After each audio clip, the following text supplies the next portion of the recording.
ঋণ থাকতে পারবে না। ঋণ থাকলে ওইটা জাকাত থেকে বাদ যাবে।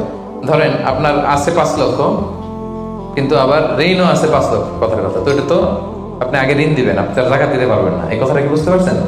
আচ্ছা, ঋণ ভাই 3 ধরনের। কয় ধরনের? 3 ধরনের। একটা হচ্ছে আপনার একবারে পরিশোধ করতে হবে, এরকম ঋণ থাকে না, যে আমি মুরাদ ভাইয়ের কাছ থেকে 1 লক্ষ টাকা নিলাম, আজকে আমার জাকাতের হিসাব করার ডেট, তো 1-2 মাসের মধ্যে টাকাটা দিতে হবে। তো তখন এই যে 1 লক্ষ টাকা উনি পাবে, এই টাকাটা আমি বাদ দিব আমার অন্যান্য অ্যাসেট থেকে।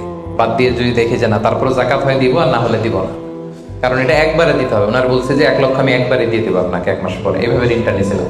তাহলে কিছু কিছু ঋণ আছে একবারে পরিশোধযোগ্য, ওকে, এটা জাকাতের ক্যালকুলেশন থেকে বাদ যাবে। কিভাবে বাদ যাবে আমি ক্যালকুলেশন করে দেখাবো।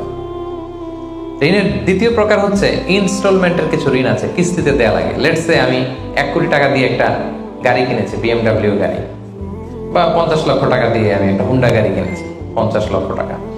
তো এটা আমি কিস্তিতে কিনেছি। কিস্তির ঋণ যদি হয় তাহলে আপনি কিন্তু পুরোটা বাদ দিতে পারবেন না, তখন সর্বোচ্চ 12 মাসের কিস্তি বাদ দিতে পারবেন, 12 মান্থসের, তাও এই চন্দ্র মাসের হিসাবে।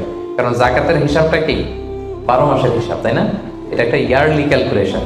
আপনি পুরোটা যদি একবারে বাদ দেন তাহলে তো আপনার আর জাকাতই দেওয়া লাগবে না। কি বলেন?